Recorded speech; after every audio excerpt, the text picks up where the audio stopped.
Boa noite, o Jornal do Estado está no ar. Veja os destaques da edição de hoje. Campanha de vacinação contra a influenza registra baixa procura do público-alvo em Maceió. A gente convoca essas pessoas do grupo prioritário, que são gestantes, puérperas, crianças de 6 meses a menores de 5 anos, que procurem a unidade de saúde. Comerciantes contabilizam prejuízos com alagamentos na parte baixa da capital. Segunda-feira ia ser a inauguração da loja. Não foi no domingo, aconteceu essa tragédia e tá aí as percas. Vocês estão vendo aqui os faróis, as peças tudo aqui. Eleições 2022. Hoje, na série de entrevistas com os pré-candidatos ao governo de Alagoas, eu recebo aqui no estúdio Fernando Collor de Mello, do PTB. Agora, no Jornal do Estado. A campanha de vacinação contra a influenza termina amanhã. O problema é que apenas metade do público-alvo procurou os postos de saúde na capital. O Bento tem 4 anos. Chegou a essa unidade de saúde acompanhado da mãe. A manhã da família começou com imunização. Colocar o calendário de vacina do filho sempre foi uma das principais prioridades desde que ele nasceu. Acho que assim, é de extrema importância a gente manter esse calendário atualizado para evitar várias doenças, né, que podem vir a causar morte e até deixar inválido ou qualquer coisa do tipo. E eu acho que a vacina é fundamental na vida da gente. Entre as vacinas que o Bento veio tomar está a da influenza. Ele faz parte do público-alvo que está sendo vacinado desde o dia 4 de abril. Eu estou rezando para chegar o dia dele poder se vacinar contra a Covid, mas enquanto isso não chega, a gente continua lutando aí contra as gripes e as doenças respiratórias. É fato que criança e vacina sempre terá lágrima como resultado, e isso é normal. Afinal, apesar do choro, o importante é que agora o Bento está imunizado. E ele é exemplo. Sabe por quê? Tem muita gente que já pode se vacinar e ainda não se vacinou contra a doença. A meta de vacinação do público-alvo contra a influenza aqui na capital alagoana é de 90%. Mas até agora alcançou pouco mais de 45%. E um dia antes do encerramento da campanha, a sala de espera está assim, vazia. A procura está baixa e isso é preocupante. Dados divulgados pela Secretaria Municipal mostram que a vacinação do público-alvo em Maceió contra a influenza alcançou os seguintes números: 31,9% das crianças, 32,6% das gestantes, idosos com 48,3%, professores com 29,7%, puérperas com 20,1% e com maior cobertura estão os trabalhadores da saúde, chegando a 63,1%. A gente convoca essas pessoas do grupo prioritário, que são gestantes, puérperas, crianças de 6 meses a menores de 5 anos, que procurem a unidade de saúde. A campanha vai se encerrar amanhã, mas a vacina vai continuar em todas as unidades de saúde. Vocês viram, né? A vacina continua nos postos de saúde, então é importante que o público-alvo procure para se vacinar e se imunizar contra a influenza. Agora que o tempo deu uma estabilizada, o momento para muitos comerciantes é de contabilizar os prejuízos após os alagamentos. E não foram poucos, viu? Vamos ver nessa reportagem. Construir e ver um negócio prosperar é a realização de um sonho. Essa loja de peças para veículos seria inaugurada no início da semana no bairro Levada, mas os planos acabaram mudando por causa do transbordamento da lagoa. A gente estava batalhando bastante aqui para abrir essa loja, né? Quando foi sábado, a gente finalizou aqui a arrumação, que segunda-feira ia ser a inauguração da loja. Não foi no domingo, aconteceu essa tragédia e tá aí as percas. Vocês estão vendo aqui os faróis, as peças tudo aqui.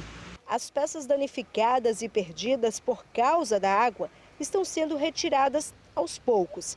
Já o prejuízo, esse infelizmente fica. Estimativa assim que meu primo estava falando de mim já passou dos 50 mil reais. Esse trecho da Avenida Rui Palmeira fica no bairro Levada, a aproximadamente 500 metros da lagoa. Mas a água subiu tanto que acabou invadindo dezenas de comércios que ficam aqui. Essa loja de materiais para construção tem apenas 7 meses. Agora que a água está um pouco mais baixa, proprietários e funcionários estão unindo forças para recuperar o que não foi destruído e descartar o que não serve mais. O material grosso, que é o cimento, a argamassa, é o que perde primeiro, né? Mas principalmente também parte de computador, tudo isso aqui, então assim, o prejuízo vai ficar perto de R$20 mil. Para tentar retomar a vida ao normal, o empreendedor pede ajuda ao poder público. Não sabe nem o que fazer, vai trabalhar de novo para reconquistar o que perdeu e ver se a prefeitura ajuda a gente aí pelo menos para limpar aqui a situação, né? Vamos agora de dica? Falou em educação financeira é com a Nacional G3. Olha só esse recado. Oi, gente. Meu nome é Evanete. Eu tinha dívida de 30 mil. Nossa, tava difícil, né? Que tinha uma prestação já vencida com o banco, né? Eu já não dava mais conta de pagar. E eu quitei por 9 mil e ficou 70% de desconto. Hoje eu tô tranquila, já quitei meu carro, não devo mais nem um centavo. Daí eu boto fé e coragem, força. É muito boa a Nacional G3. Assim como a Evaneide, você está com dificuldades para pagar as parcelas do seu veículo? Parcelas em atraso? Cartão de crédito estourado? A Nacional G3 negocia a sua dívida e oferece as melhores condições. A Nacional G3 não cobra valores à vista. Tem unidade física para atendimento presencial, assistência jurídica garantida, possibilidade de quitação antecipada e grandes descontos na sua quitação. Com experiência de mais de 10 anos, está presente nas maiores cidades do Brasil, realizando mais de 300 mil atendimentos por ano. Siga a Nacional G3 nas redes sociais. Ligue para o 0800 888 3211. Não é revisional. Educação financeira é com a Nacional G3.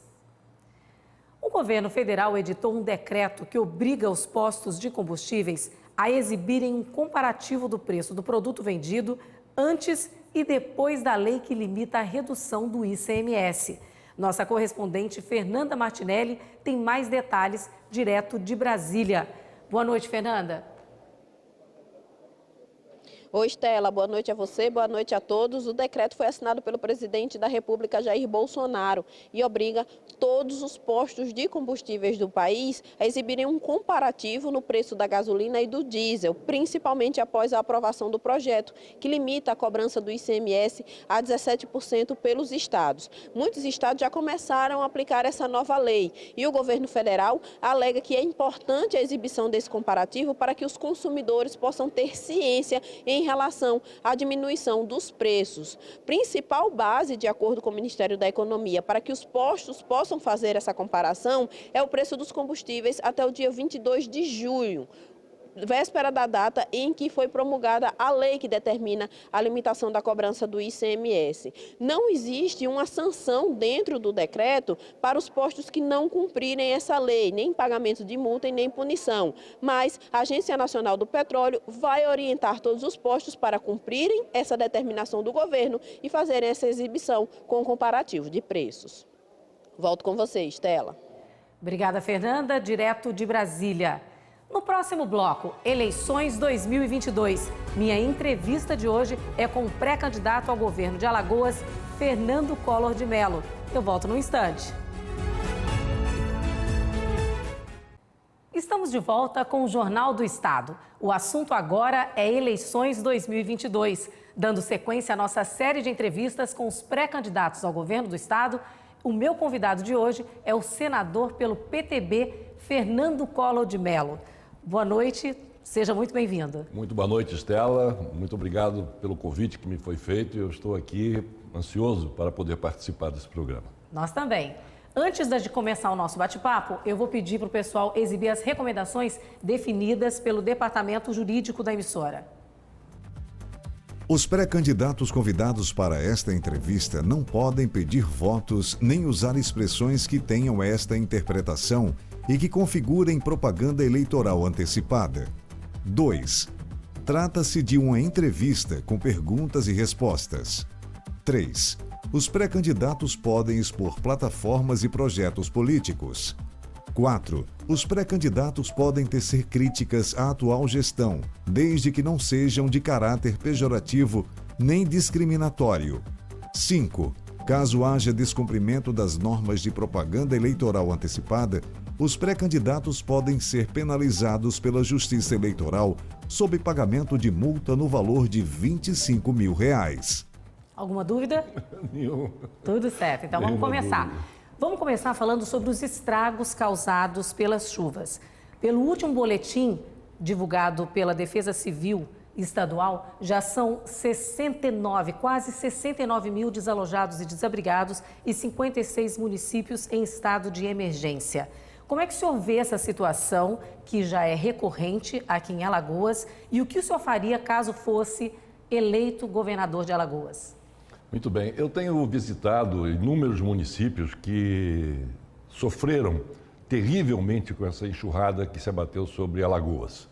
Essa enchente de agora é pior do que a enchente de 2010, que já foi muito forte, não é?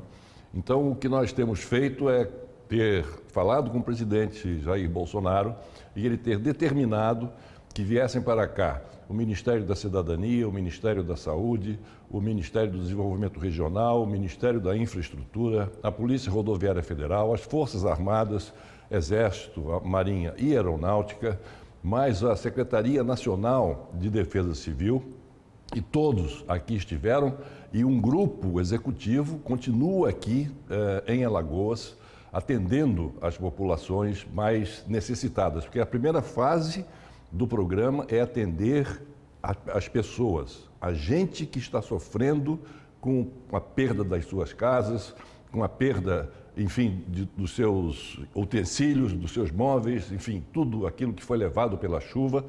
Então, nós estamos trazendo aqui, pelo governo federal, o apoio com cesta básica, com colchões, com água potável, enfim, fazendo o cadastro das pessoas que tiveram as suas casas destruídas. Enfim, o primeiro passo é essa ajuda emergencial. O segundo passo vai ser a reconstrução da infraestrutura dos municípios, aí incluindo as casas que foram derrubadas pelas enchentes, enfim. E a terceira fase vai ser de apoio aos comerciantes e aos pequenos proprietários, pequenos e médios proprietários que tiveram as suas atividades praticamente encerradas em função de tudo isso que aconteceu. E o que eu faria, se governador fosse, é aquilo que eu já... que não quer calar? É aquilo que eu já fiz quando governador, né? Nós tivemos aqui uma enchente em 1987, 87, 88, uma enchente terrível aqui no estado, e fundamentalmente em Maceió, que foi muito prejudicada, e nós construímos lá o dique estrada, não é, que impede hoje a água de entrar nas casas antigamente atingidas por essa elevação do nível das águas da lagoa, e construímos 4.000 casas e demos para os desabrigados. Vale lembrar que naquela época nós fizemos tudo isso sem a participação com um centavo sequer do governo federal. Foi tudo feito com um trabalho de mutirão, que participou toda a sociedade alagoana, e enfim, 24 horas por dia trabalhando na construção dessas casas, com os próprios moradores, futuros moradores, ajudando na construção, com a supervisão de engenheiros que nós destacamos do Estado para estar presente ali, além de outros voluntários e engenheiros também.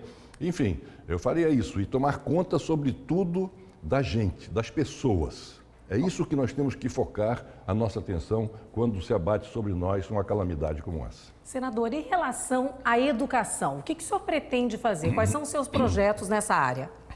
Bom, educação, eu tenho um projeto que eu implementei como presidente da República, infelizmente foi descontinuado depois da minha saída, que é a universalização do ensino básico.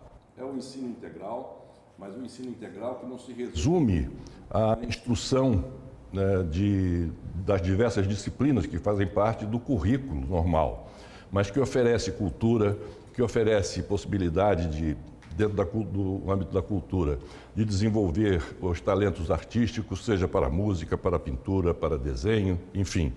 práticas educativas vocacionais, com um acordo com o SESC e SENAC naquela época, eles nos davam apoio para cada uma dessas escolas integrais que nós havíamos construído, especialmente para atender esse tipo de crianças, de adolescentes, né, que precisam muito de um ensino de qualidade, com alimentação, eram 4 refeições por dia, o médico ficava na escola para atender as crianças e depois, fora do período de aulas, a própria comunidade.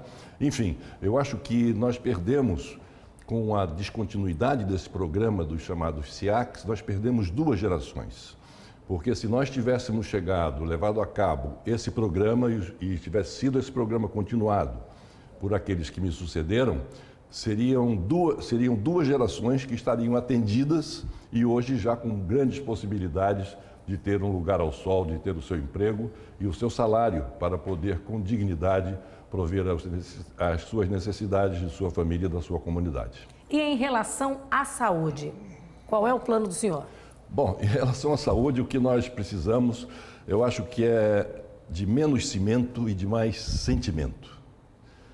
Isso é a impressão que me causa. Eu acho que o que as pessoas precisam são de pequenas unidades de saúde, até para elas se sentirem mais confortáveis, mais à vontade para poder procurar esse posto e ver a sua necessidade atingida. Seguramente, por exemplo, o meu programa de saúde, ele não deixará de acabar com essa terrível cena a que nós, infelizmente, estamos sendo obrigados a nos acostumar, embora não nos impeça de nos revoltarmos com isso, com a situação em que se encontra o HGE, que não é de hoje. Quer dizer, o Hospital Geral do Estado, né, basta as pessoas que tiveram essa tristeza de necessitar dos préstimos do HGE e que sabem lá a situação em que se encontra. Não é culpa dos médicos nem das pessoas que lá trabalham. Eles estão sendo sacrificados também em função das condições que estão sendo impostas a eles para que possam executar o seu trabalho, que é um trabalho humanitário, sobretudo, é um trabalho de tratar bem as pessoas, de poder oferecer dignidade no tratamento. E o que nós vemos no HGE é esse caos absoluto, não é? Então, seguramente, numa eventual gestão minha, caso esse seja o desejo do povo alagoano, o HGE não ficará do jeito que está. E nós queremos dar àqueles que precisam de saúde, como eu disse, mais sentimento e menos cimento. Senador, muito obrigada pela sua entrevista. Eu queria que o senhor desse as considerações finais para a gente poder se despedir do público. Pois não. Eu queria agradecer inicialmente a toda a direção aqui da TV Ponta Verde, exatamente, do SBT. É um canal extremamente simpático, não é? O SBT é um canal que todos os brasileiros gostam muito de assistir. O meu abraço ao Silvio Santos, aí recuperado já na sua saúde. Abraço a toda a sua diretoria e meus agradecimentos, como disse no início, a você, Estela, pela oportunidade que me dá de poder, como pré-candidato ao governo de Alagoas, oferecer algumas questões que são do interesse do público. Muito obrigada pela sua participação, tá certo? E amanhã o nosso entrevistado é Rodrigo Cunha, aqui no Jornal do Estado. O nosso jornal fica por aqui e a gente volta a se ver amanhã. Tchau, tchau.